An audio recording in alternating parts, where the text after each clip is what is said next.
Willkommen zu diesem lebensverändernden Vortrag.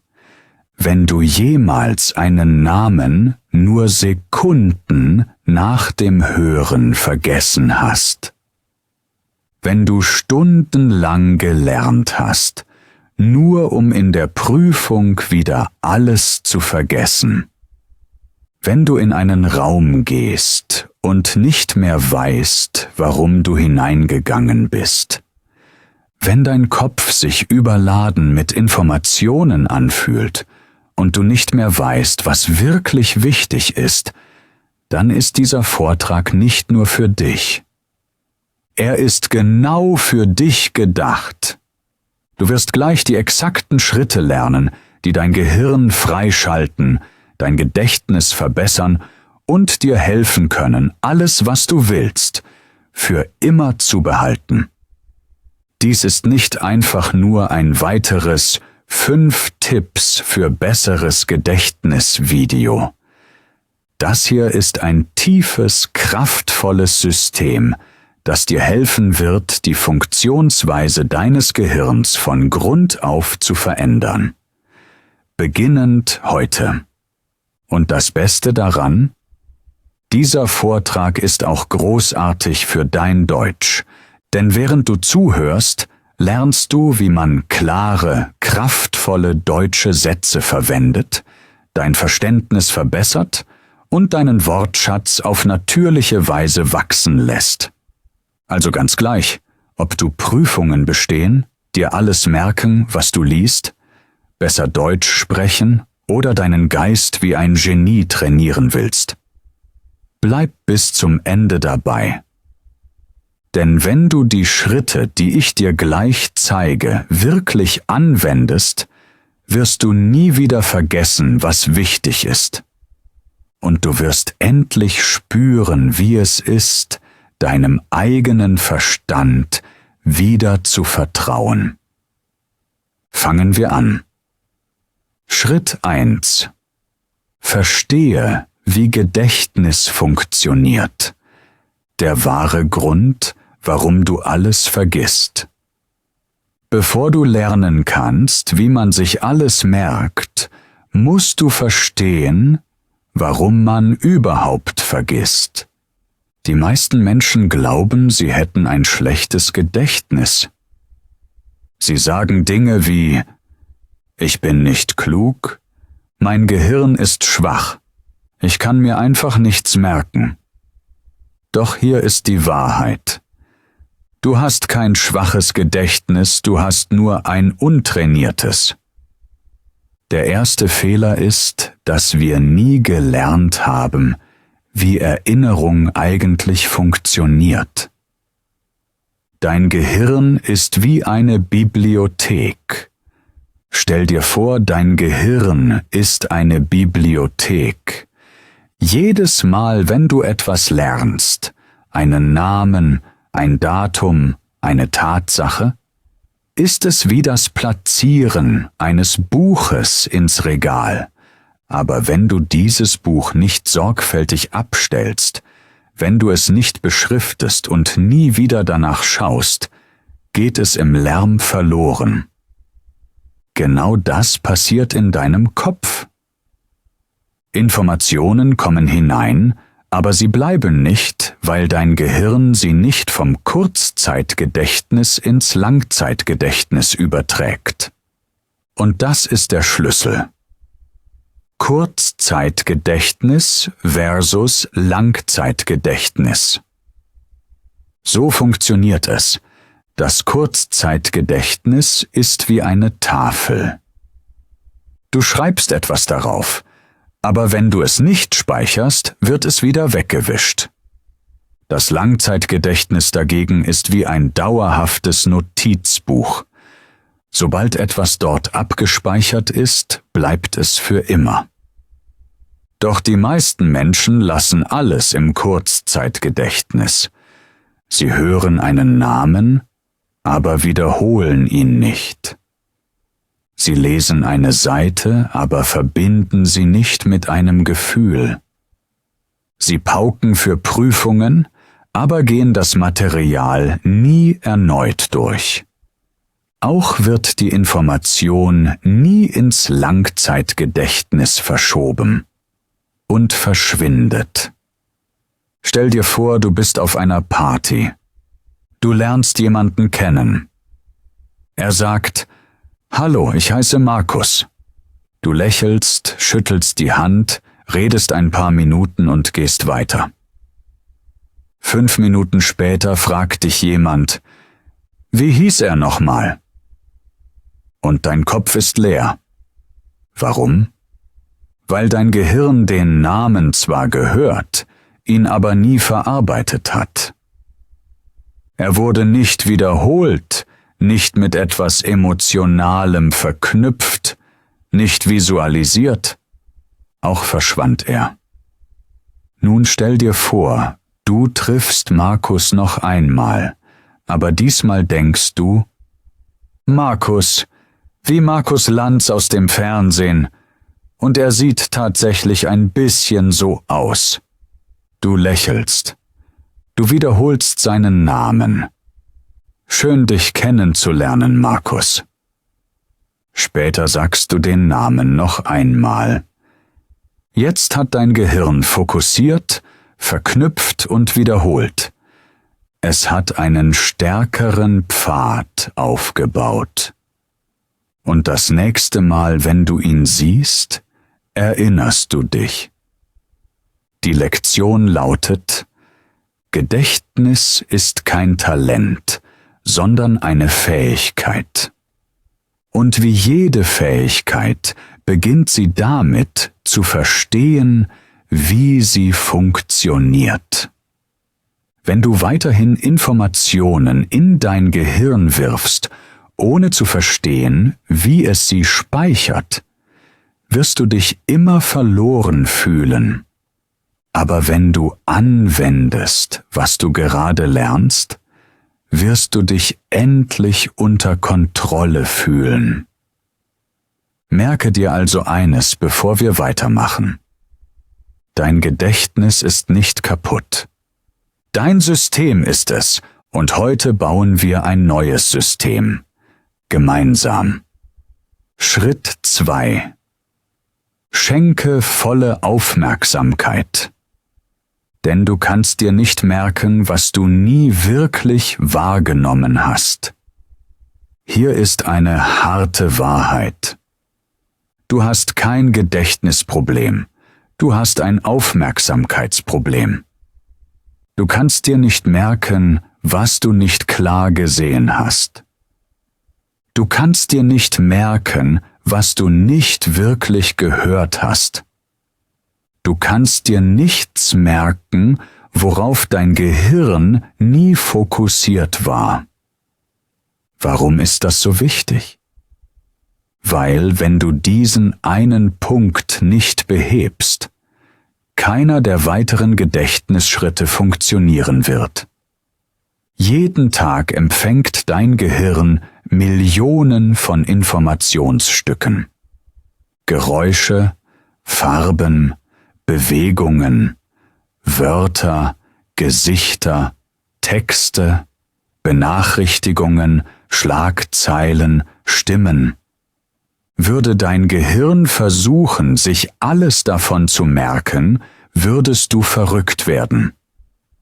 Auch wählt es aus, was es behält und was nicht. Und wie trifft es diese Entscheidung? Durch deine Aufmerksamkeit.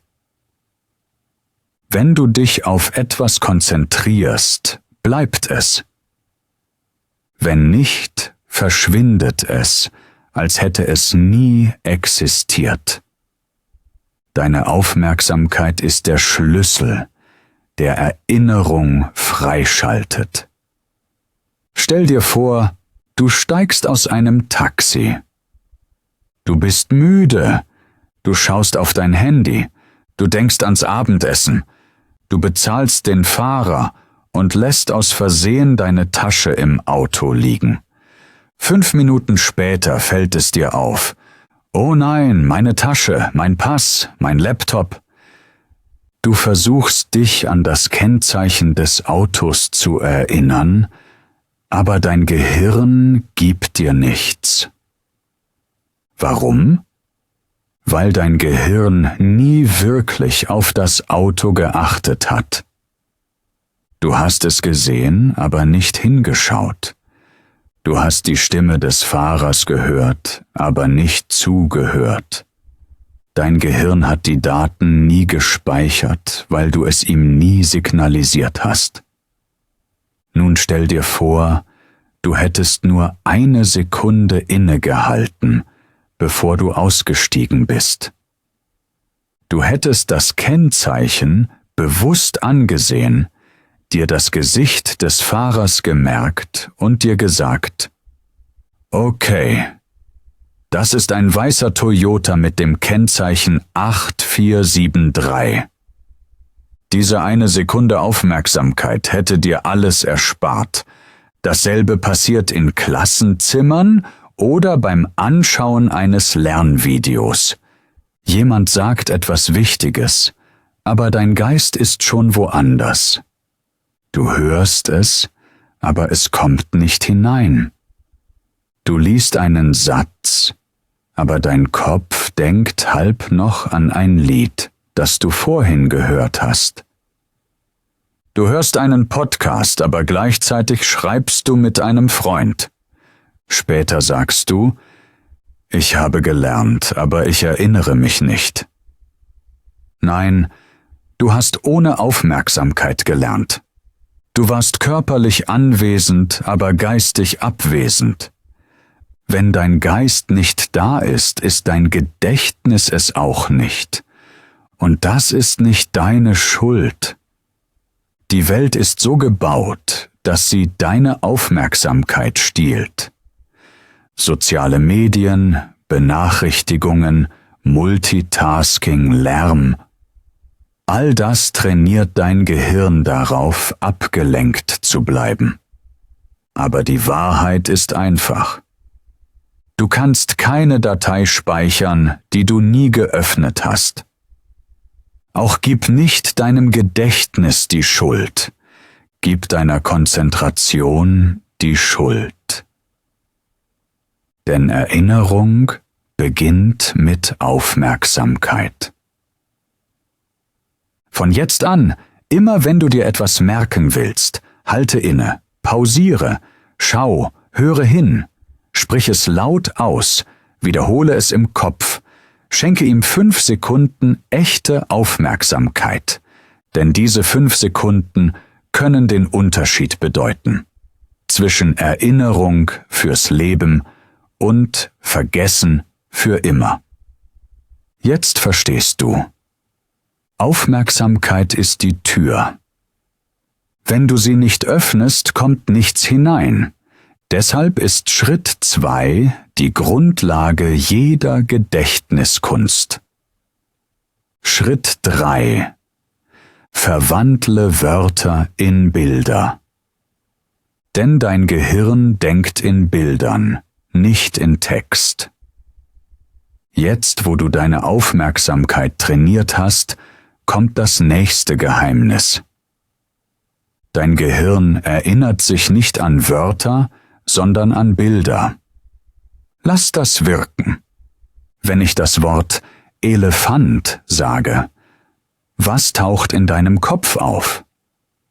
Die Buchstaben E, L, E, F, A, N, T? Nein.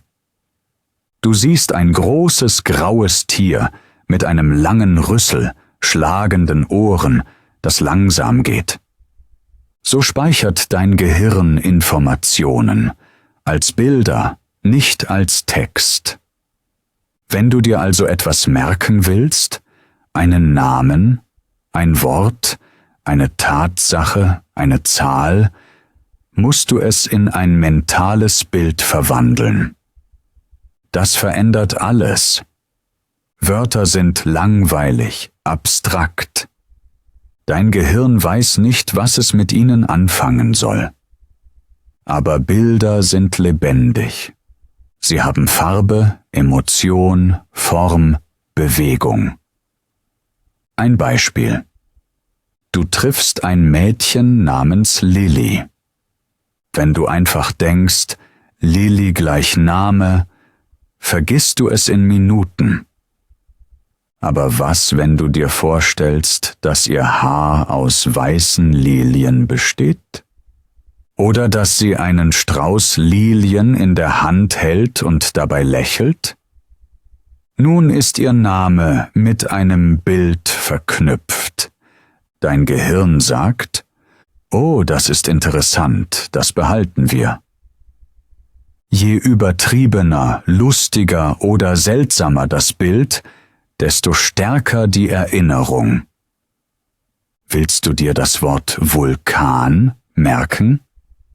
Stell dir nicht nur einen Berg vor, stell dir eine riesige Geburtstagstorte vor, die mit heißer Schokoladenlava ausbricht. Füge Geräusch hinzu. Boom. Füge Geruch hinzu. Verbrannte Schokolade. Es klingt albern, aber genau deshalb funktioniert es. Denn Erinnerung entsteht durch Emotion. Erinnerung entsteht durch Bewegung.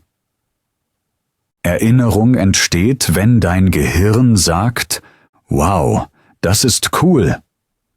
Lass uns das mit einer Liste ausprobieren, die du dir merken willst. Milch, Eier, Buch, Schuhe, Katze. Lerne das nicht wie ein Roboter. Mach daraus eine Bildergeschichte. Ein riesiger Milchkarton liest ein Buch, sitzt dabei auf einem Paar Schuhe, während eine Katze mit Brille zuschaut und Eier wie Schneeflocken vom Himmel fallen. Jetzt lachst du, jetzt siehst du es, und du wirst es nie vergessen, weil dein Gehirn Geschichten und Bilder speichert, keine Stichpunkte. Diese Technik wird von Gedächtnismeistern genutzt, die sich in wenigen Minuten hunderte Wörter merken. Schauspieler verwenden sie, um lange Texte zu behalten. Sprachlerner nutzen sie, um tausende neuer Vokabeln im Kopf zu speichern. Redner setzen sie ein, um Präsentationen ohne Notizen zu halten. Und jetzt kannst auch du sie verwenden. Lies nicht einfach, sieh. Von jetzt an, lies Informationen nicht nur.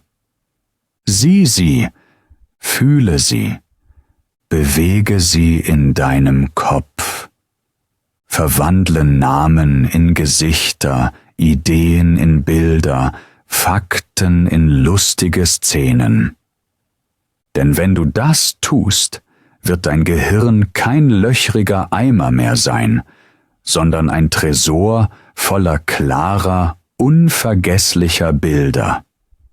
Dieser Schritt allein kann dein Gedächtnis 10-mal stärker machen, besonders wenn du Deutsch lernst, neuen Wortschatz, Reden oder alles, was du für immer behalten willst. Schritt 4. Verwende die Geschichtsmethode.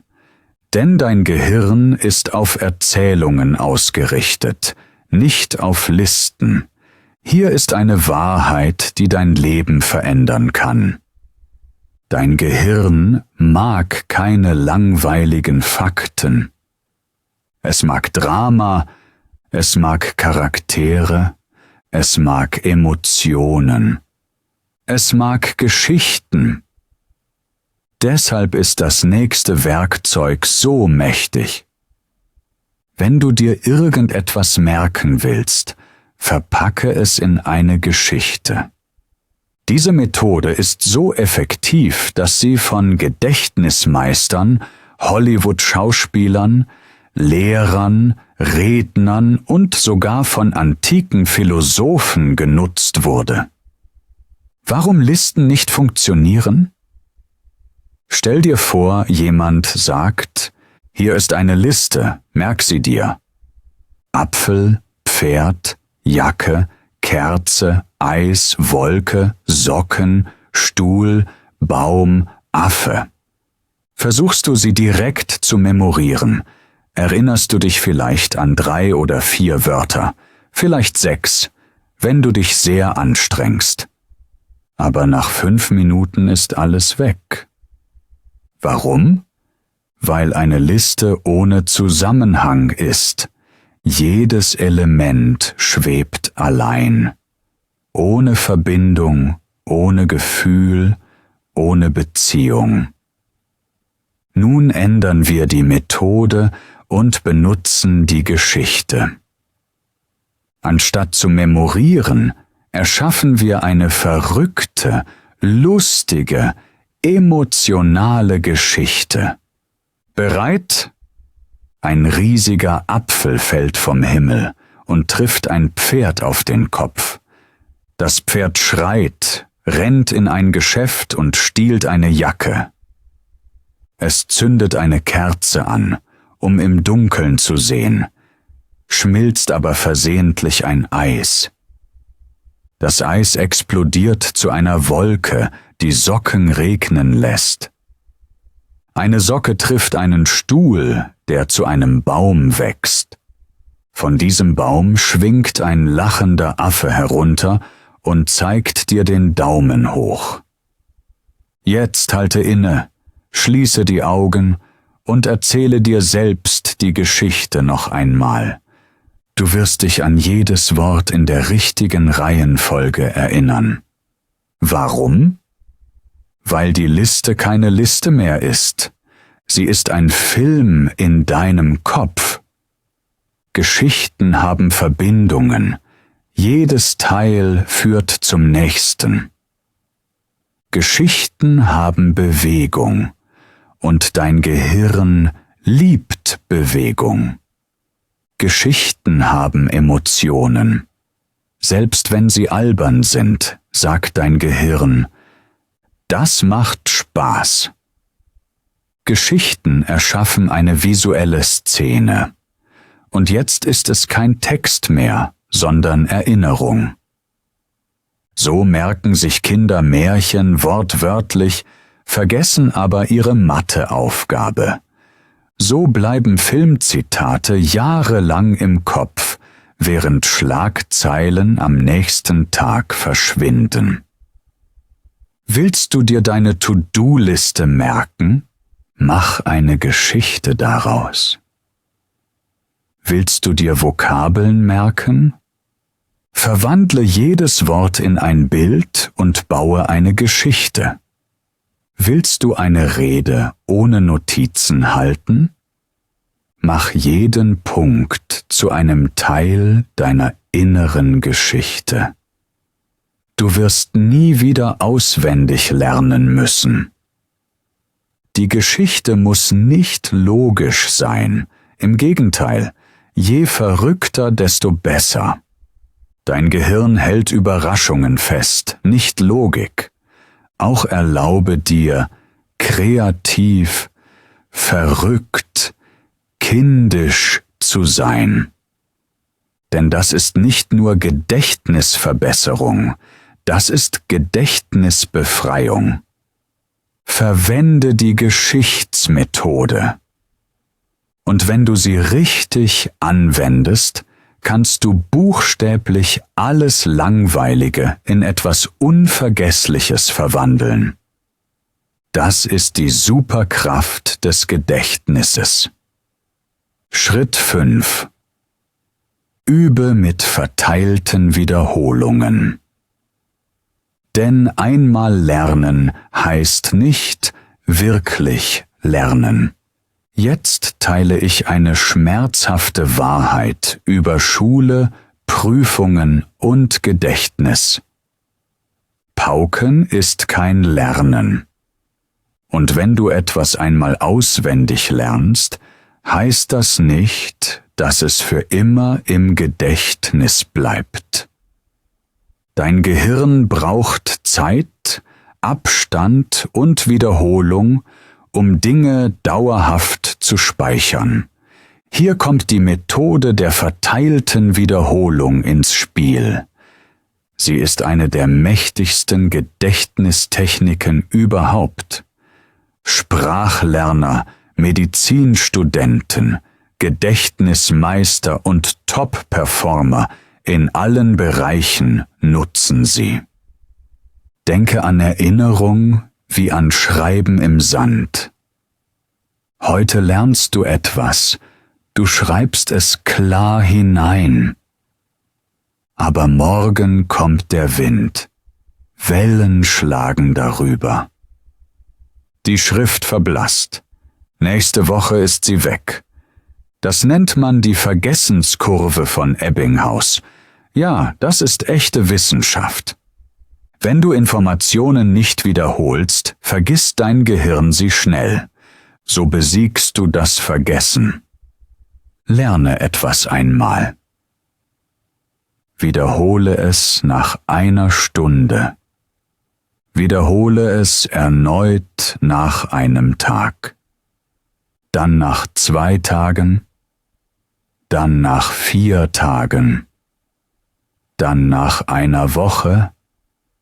Dann nach 2 Wochen. Jedes Mal, wenn du es wiederholst, sagt dein Gehirn, schon wieder, das muss wichtig sein. Und es speichert es tiefer und tiefer. Nach 5 bis 6 Wiederholungen in Abständen wird die Erinnerung dauerhaft. Es ist, als würdest du Schrift im Sand Schritt für Schritt in Stein meißeln. Stell dir vor, du lernst das deutsche Wort Zufallstreffer. Es bedeutet, etwas Gutes zu finden, ohne es gesucht zu haben. Du findest das Wort toll, du fühlst dich klug, du erzählst es einem Freund.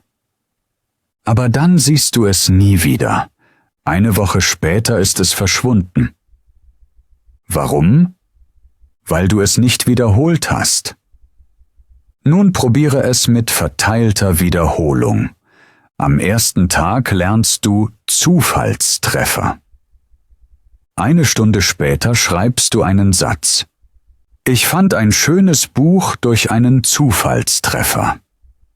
Am Abend sagst du es laut, am 2. Tag benutzt du es in einem Gespräch. Am 4. Tag schreibst du eine kleine Geschichte damit. Am 7. Tag hörst du es in einem Podcast und lächelst. Am 14. Tag erklärst du es jemand anderem. Jetzt gehört dieses Wort dir für immer, weil du es nicht nur einmal getroffen hast, sondern eine Beziehung dazu aufgebaut hast. So funktioniert Gedächtnis. Viele Lernende nutzen kostenlose Tools wie Anki, Quizlet oder Brainscape. Diese Apps testen dich automatisch in Abständen. Aber auch ohne Apps kannst du das auf Papier tun.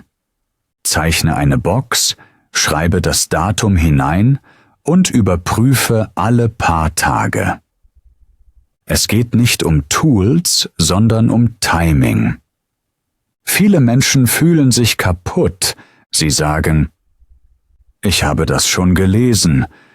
Warum erinnere ich mich nicht? Ich habe 5 Stunden gelernt. Wo ist es geblieben? Die Antwort lautet, keine Wiederholung bedeutet keine Erinnerung. Einmaliges Lernen ist wie eine Pflanze, einmal gießen und sie dann nie wieder berühren. Verteilte Wiederholung ist wie sie regelmäßig, sanft zu gießen, bis sie tiefe Wurzeln bekommt und stark für immer steht.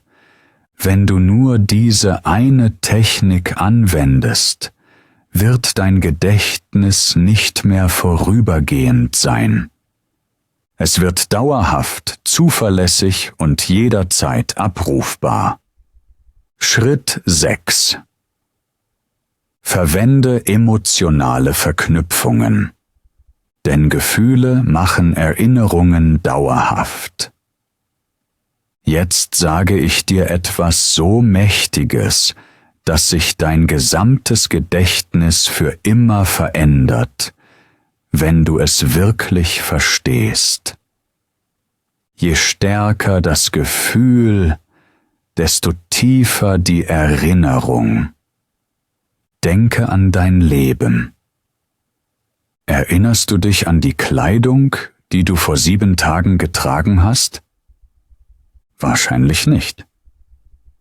Aber erinnerst du dich an den Tag, an dem dir das Herz gebrochen wurde? Oder an den Moment, in dem du dich in der Schule blamiert hast? Oder an die echte Anerkennung, die dir jemand gegeben hat und die dich zu Tränen rührte? Warum? Weil dein Gehirn nicht nur Fakten speichert, sondern Gefühle. Deshalb ist dieser Schritt so stark. Wenn du dir etwas tief merken willst, musst du ein Gefühl daran knüpfen. Du kannst einen Satz 10-mal lesen und ihn morgen vergessen. Aber wenn dich ein Satz einmal zum Weinen bringt, zum Lachen, dich stark fühlen lässt, dann erinnerst du dich dein Leben lang. Das ist die Kraft der Emotion. Sie aktiviert einen Teil deines Gehirns, die Amygdala, die deinem Gehirn signalisiert: Das ist wichtig. Speichere das für immer.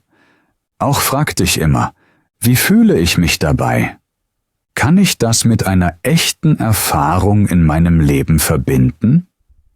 Kann ich einen Weg finden, mich wirklich darum zu kümmern?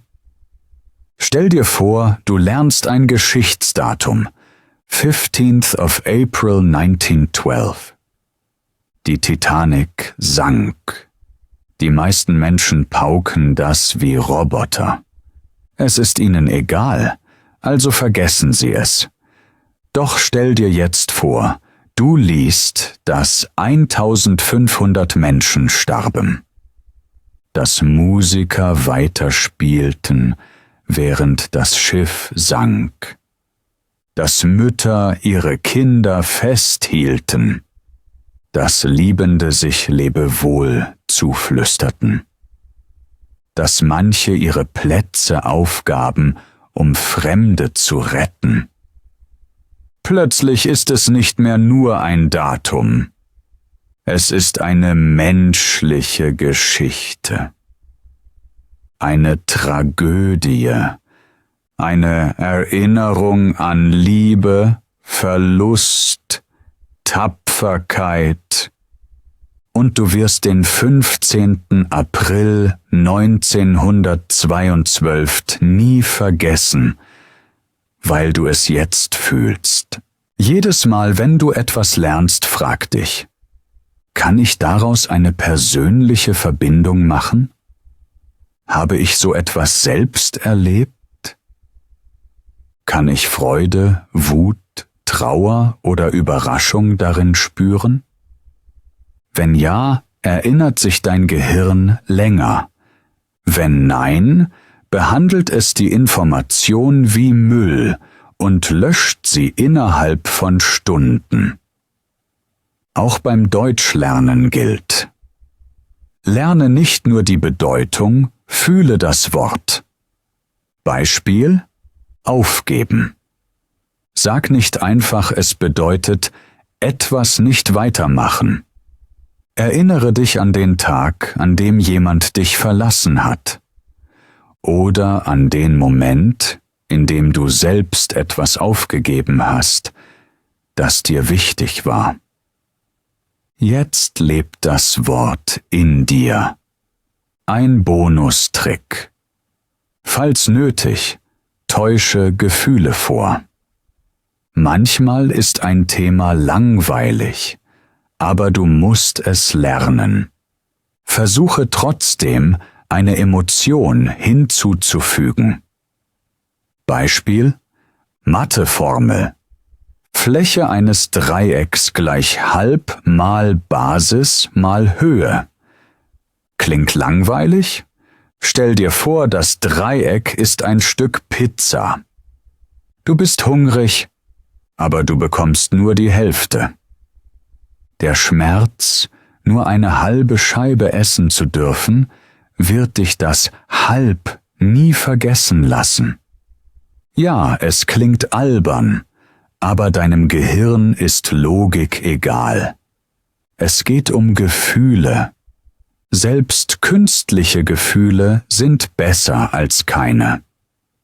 Wenn du das wirklich verstehst und anwendest, wirst du beginnen, jede Lektion lebendig zu fühlen.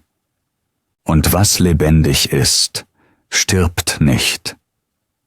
Schritt 7. Lehre, was du lernst. Denn Lehren bedeutet, doppelt zu erinnern. Jetzt verrate ich dir eines der am meisten unterschätzten Gedächtnisgeheimnisse der Welt. Wenn du dir etwas für immer merken willst, lehre es. Nicht morgen, nicht nächste Woche.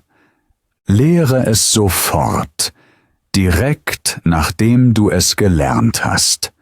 In dem Moment, in dem du etwas lehrst, wechselst du von Empfänger zu Schöpfer.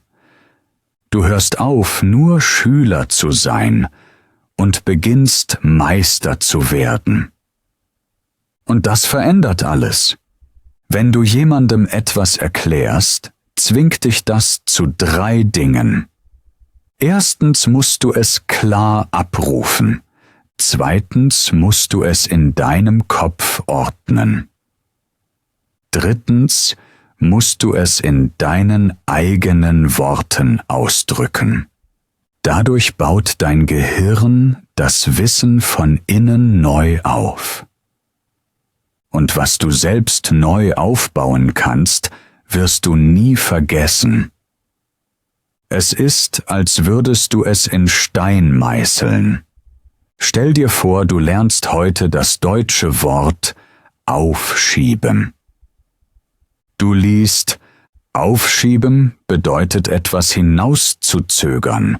Du verstehst es. Aber wenn du einfach weitergehst und nichts sagst, sagt dein Gehirn, na gut, vielleicht ist das nicht wichtig. Innerhalb von 24 Stunden ist es verschwunden. Aber wenn du zu deinem Freund sagst, hey, kennst du das Wort aufschieben? Es bedeutet, wenn man Dinge, die man tun sollte, immer wieder verschiebt, wie Hausaufgaben, Sport oder Putzen. Ich schiebe immer das Abwaschen auf. Boom. Jetzt hat dein Gehirn eine Erinnerung geschaffen, die nie stirbt.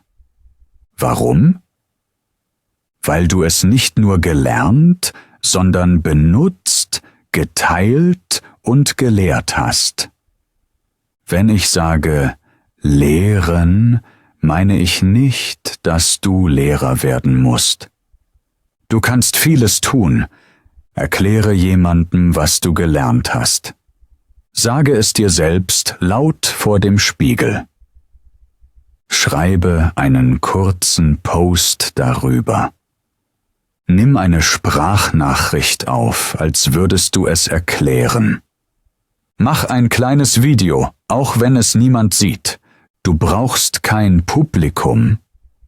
Du musst nur den Lehrer in dir aktivieren.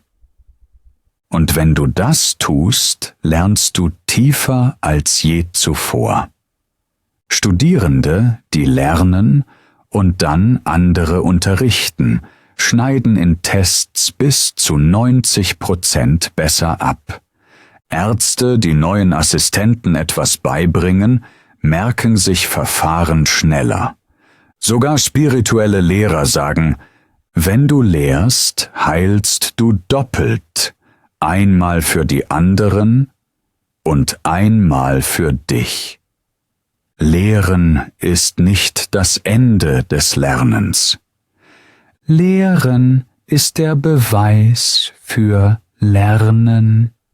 Es ist eines der mächtigsten mentalen Werkzeuge der Welt. Und das Beste daran? Es ist kostenlos, es geht schnell und es steht dir sofort zur Verfügung. Wenn du diesen Schritt täglich anwendest, wirst du zu einer Gedächtnismaschine. Und mehr noch, du wirst anfangen, andere durch dein Lernen zu inspirieren. Einfach dadurch, dass du bist, wer du bist. Schritt 8. Erschaffe einen Gedächtnispalast. Denn dein Gehirn erinnert sich besser an Orte als an Fakten. Dies ist eine der legendärsten Gedächtnistechniken der Geschichte. Sie wurde von antiken griechischen Philosophen genutzt. Heute verwenden sie Gedächtnismeister auf der ganzen Welt. Sie ist so mächtig, dass Menschen damit die Reihenfolge ganzer Kartendecks, vollständige Reden oder hunderte zufälliger Fakten in wenigen Minuten auswendig können. Sie heißt Gedächtnispalast. Und jetzt zeige ich dir, wie du einen baust. Was ist ein Gedächtnispalast? Dein Gehirn ist von Natur aus gut darin, sich an Orte, Räume, Gebäude, Zimmer, Häuser, Straßen zu erinnern. Selbst nach 10 Jahren erinnerst du dich vielleicht noch an das Haus, in dem du als Kind gewohnt hast. An die Farbe der Wände, wo das Sofa stand, an den Geruch der Küche, an deine Lieblingsecke zum Verstecken. Warum? Weil dein Gehirn Räume liebt. Orte verankern Informationen. Und nun stell dir Folgendes vor. Was wäre, wenn du jede Information, die du dir merken willst, in einem vertrauten Ort in deinem Kopf ablegen könntest? Du könntest durch dein Gedächtnis gehen, wie durch einen Flur, und jedes Detail wieder einsammeln. Das ist der Gedächtnispalast. So baust du ihn Schritt für Schritt. Wähle einen Ort, den du sehr gut kennst. Dein Zuhause, deine Schule, dein Lieblingscafé. Der Ort muss dir vertraut sein, damit du ihn in Gedanken leicht durchschreiten kannst. Nehmen wir dein Zuhause. Stell dir vor, du gehst hindurch. Du siehst die Haustür, dann das Wohnzimmer, die Küche, das Bad, das Schlafzimmer, den Balkon. Stell dir alles so klar wie möglich vor. Wie in einem mentalen Videospiel. Nun ordne die Dinge, die du dir merken willst, jedem Raum zu, und zwar als Bilder. Angenommen, du willst die Planeten der Reihe nach auswendig lernen. Merkur, Venus, Erde, Mars, Jupiter, Saturn, Uranus, Neptun. Dein Gedächtnispalast könnte so aussehen. Wohnzimmer. Eine Pfanne steht in Flammen. Das ist Merkur, heiß wie das Quecksilber im Thermometer. Küche.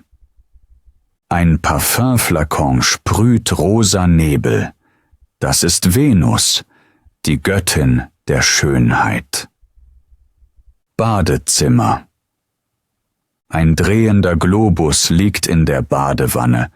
Das ist die Erde. Schlafzimmer. Roter Staub bedeckt das Bett. Das ist Mars, der rote Planet. Balkon. Ein riesiger Ballon springt auf und ab. Das ist Jupiter, der größte Planet. Treppenhaus. Ein Ring liegt um das Geländer. Das ist Saturn, der Planet mit den Ringen. Dachterrasse. Ein Eiswürfel zittert auf einem Stuhl. Das ist Uranus, der kalte Planet. Garten. Eine blaue Welle schwappt an deine Füße. Das ist Neptun, der Gott des Meeres. Nun schließe die Augen und gehe in Gedanken durch dein Haus. Du wirst die Planeten nie wieder vergessen, und zwar in der richtigen Reihenfolge. Du benutzt Orte, die dein Gehirn schon kennt, und legst darin Bildergeschichten ab. Dein Gehirn verknüpft Raum mit Erinnerung, und das macht sie stärker und dauerhafter. So merken sich Gedächtnisathleten die exakte Reihenfolge von 500 Zahlen, indem sie in ihren Palästen ablegen. Du kannst die Methode nutzen, um Reden auswendig zu lernen, Vokabeln, Fakten, Zahlen, Listen, Prüfungsmaterial oder sogar deine tägliche Routine. Der Gedächtnispalast gibt Struktur, und dein Gehirn liebt Struktur. Ein paar Tipps. Mach die Bilder in deinem Palast so seltsam und emotional wie möglich. Wiederhole deinen Palast oft, gehe täglich hindurch, nutze denselben Palast immer wieder. Je vertrauter er dir wird, desto besser funktioniert er. Und keine Sorge, wenn es am Anfang schwierig wirkt.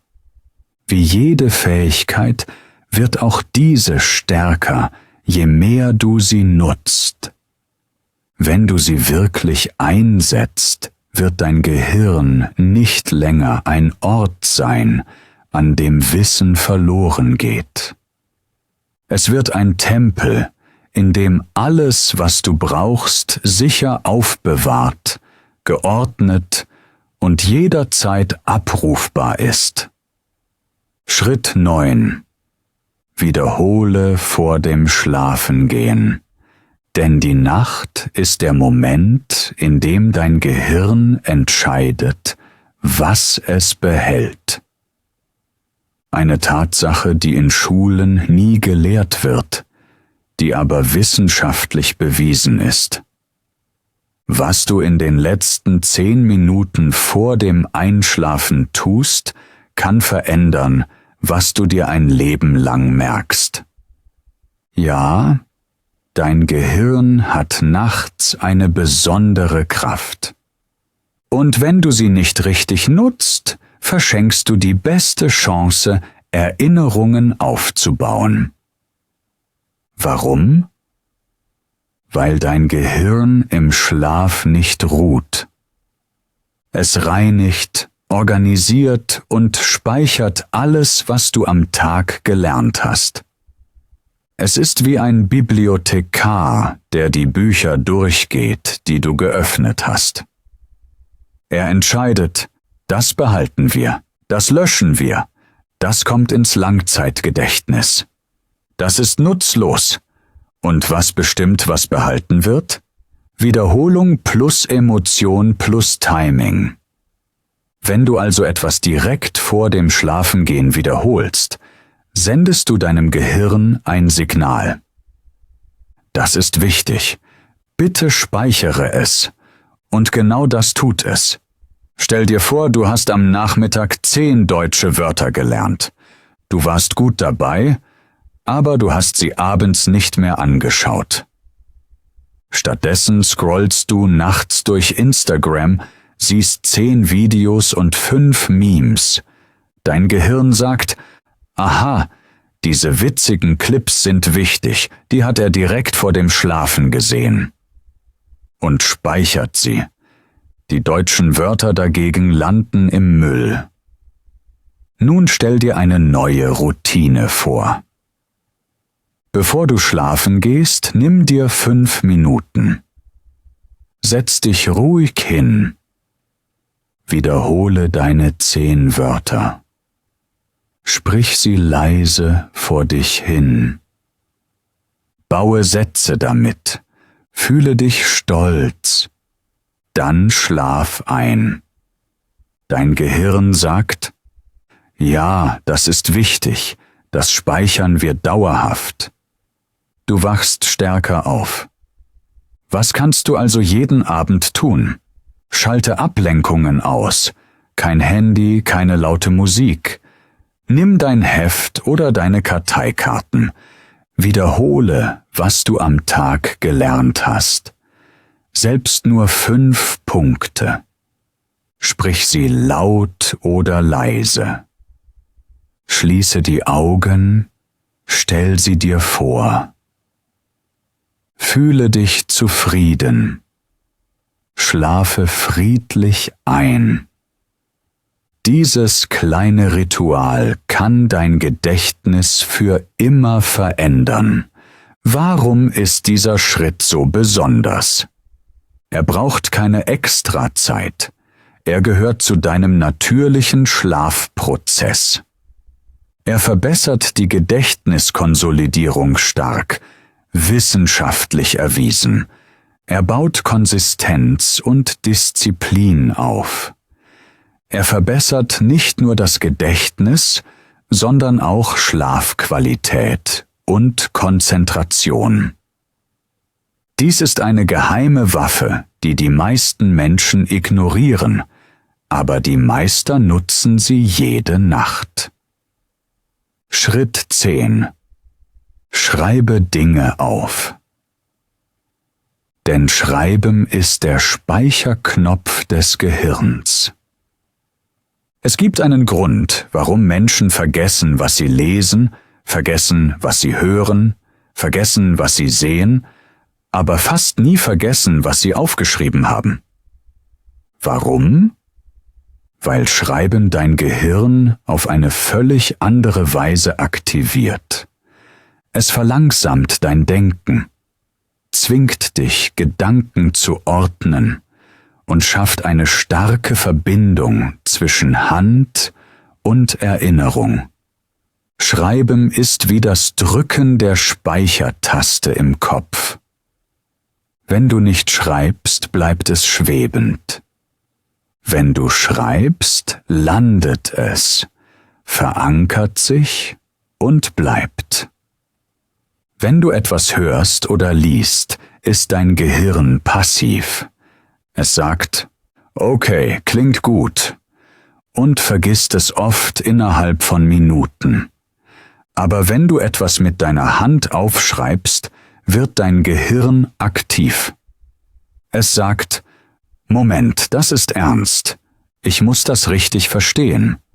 Und genau da beginnt echtes Lernen. Schreiben hilft dir nicht nur, den Satz zu merken, sondern auch, die Bedeutung dahinter zu verstehen. Und wenn du verstehst, erinnerst du dich fürs Leben. Stell dir vor, du lernst das deutsche Wort Widerstandskraft. Du liest die Bedeutung, die Fähigkeit, nach Schwierigkeiten wieder aufzustehen. Du lächelst, du verstehst. Aber wenn du es nicht benutzt, nicht sagst, nicht wiederholst, vergisst du es morgen.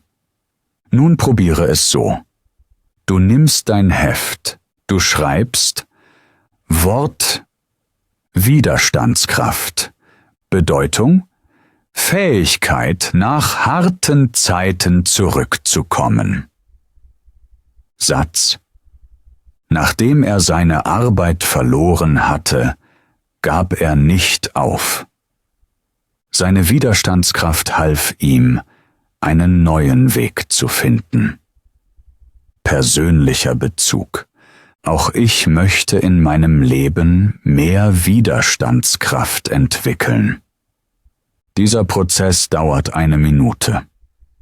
Doch jetzt ist das Wort nicht mehr nur eine Definition. Es ist eine Geschichte, ein Gefühl, ein Teil deines Lebens. Du hast es in dein Gehirn hineingeschrieben. Tippen geht schnell, aber Schreiben ist echt. Wenn du tippst, bewegen sich deine Finger automatisch. Wenn du mit der Hand schreibst, verlangsamst du dich. Du spürst die Buchstaben. Du siehst jede Form. Diese physische Handlung baut tiefere Gedächtnispfade in deinem Gehirn. Auch die Wissenschaft bestätigt: Studierende, die ihre Notizen von Hand schreiben, erinnern sich besser als jene, die nur tippen oder markieren. Wenn du also echtes Erinnern willst, nimm einen Stift, ein Heft und mach dein Lernen körperlich. Was solltest du aufschreiben? Alles, was du dir merken willst, besonders neuen Wortschatz, wichtige Fakten, motivierende Sätze, zentrale Ideen aus Büchern oder Vorträgen, Zitate, die dein Herz berührt haben, oder Lektionen, die du nie vergessen willst. Schreiben ist dein persönlicher Bibliotheksaufbau. Du baust dein eigenes Gedächtnis. Und glaub mir, ein einziges Notizbuch, mit Liebe gefüllt, ist mehr wert als 10 Videos, die du nur konsumierst, ohne etwas zu tun. Fang heute an, täglich zu schreiben. Selbst nur einen Satz. Es ist nicht nur gut für dein Gedächtnis, es ist eine Superkraft. Schritt 11. Nutze aktives Abrufen. Denn sich selbst abzufragen baut ein echtes, unerschütterliches Gedächtnis auf. Die meisten Menschen machen beim Lernen einen riesigen Fehler. Sie schauen sich die Lösung wieder und wieder an und denken: Ich verstehe es, ich hab's. Doch Verstehen ist nicht dasselbe wie Erinnern. Die wirkliche Frage ist: Kannst du es dir merken, wenn es nicht vor dir steht? Wenn die Antwort Nein ist, gehört das Wissen dir noch nicht. Hier kommt das aktive Abrufen ins Spiel. Es ist die mächtigste und ehrlichste Gedächtnismethode der Welt. Was bedeutet das? Ganz einfach. Schließe das Buch, schließe die App, stoppe das Video und frag dein Gehirn: Kann ich mich erinnern? Kein Spicken, kein Abschreiben, kein Nachschauen, nur du, dein Gehirn und die Wahrheit. Dieser Prozess, Informationen herauszuziehen, zwingt dein Gedächtnis, stärker zu werden. Je öfter du ziehst, desto mehr behältst du. Stell dir vor, du lernst den Satz: Beständigkeit ist wichtiger als Intensität. Du liest ihn, du magst ihn, du verstehst ihn. Aber jetzt teste dich, decke den Satz ab. Frag dich: Wie lautete das Zitat gerade? Was bedeutet es? Kann ich es in eigenen Worten sagen? Könnte ich es einem Freund erklären? Vielleicht stockst du am Anfang, vielleicht erinnerst du dich nur an die Hälfte. Das ist okay. Genau in diesem Ringen passiert echtes Lernen. Denn jetzt arbeitet dein Gehirn, jetzt wird es stärker. Wiederhole den Prozess am nächsten Tag. Schon erinnerst du dich besser. Mach es eine Woche später erneut. Dann wirst du es fürs Leben behalten. Warum wirkt das so stark? Stell es dir vor wie im Fitnessstudio. Lesen bedeutet, jemand anderem beim Hanteltraining zuzuschauen.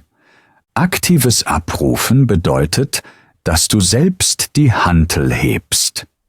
Jedes Mal, wenn du etwas abrufst, hebst du eine mentale Hantel und dein Gehirn wächst stärker.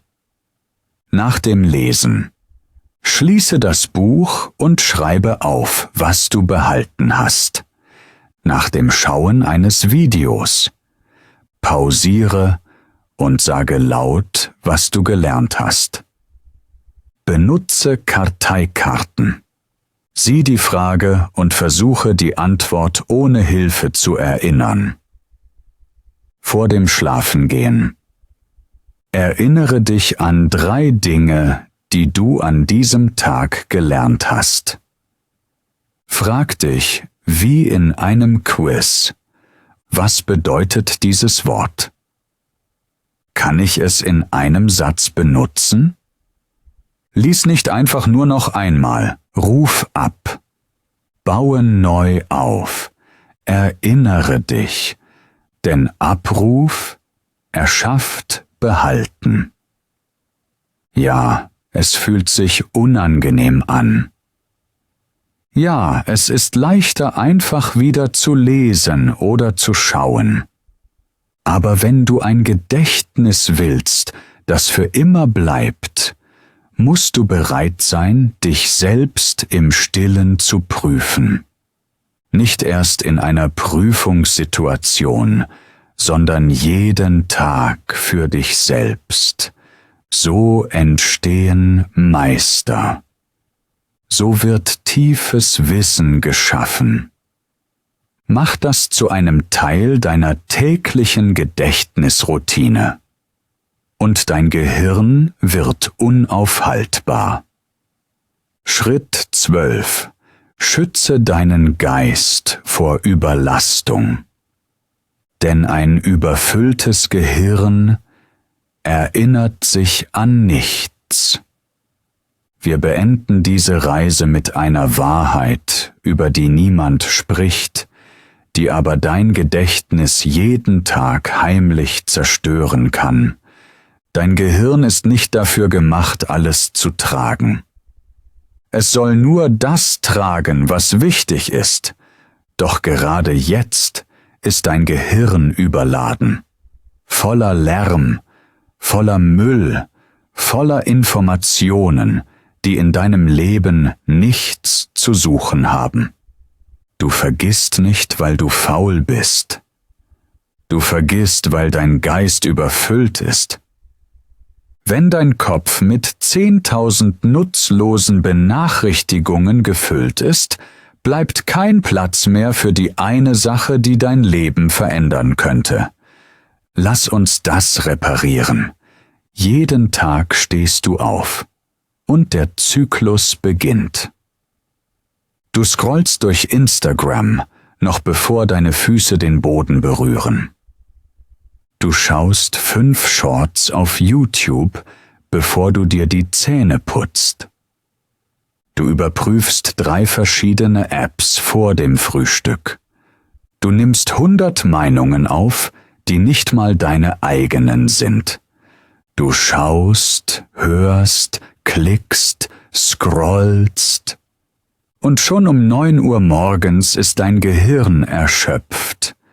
Dein Tag hat kaum angefangen, aber dein Gedächtnis hat schon aufgegeben.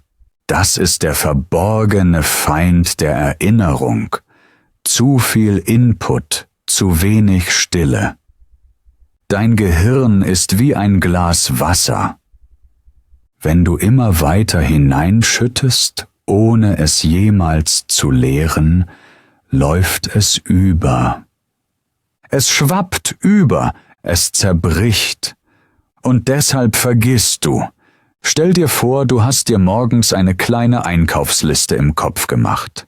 Milch kaufen, Brot kaufen, Äpfel kaufen, Seife kaufen, Zwiebeln kaufen. Du schreibst sie nicht auf, weil du dir sicher bist. Das merke ich mir, es sind ja nur 5 Dinge. Doch nach der Liste checkst du dein Handy, scrollst durch 25 Benachrichtigungen, schaust 2 Videos auf YouTube, antwortest auf WhatsApp, gehst durch Instagram, liest Nachrichten, siehst 10 Memes und redest noch über eine Serie auf Netflix. Wenn du schließlich im Supermarkt ankommst, ist dein Kopf leer. Du erinnerst dich an Milch und Äpfel, aber Zwiebeln und Seife sind weg, und du bist frustriert. Warum habe ich so etwas Einfaches vergessen? Die Antwort lautet nicht, dass du dumm bist, auch nicht, dass dein Gehirn schwach ist, sondern dein Kopf wurde mit Müll geflutet.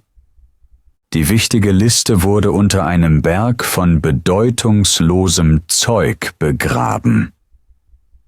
Nicht, weil sie unwichtig war, sondern weil du zu vielen unwichtigen Dingen erlaubt hast, Platz einzunehmen.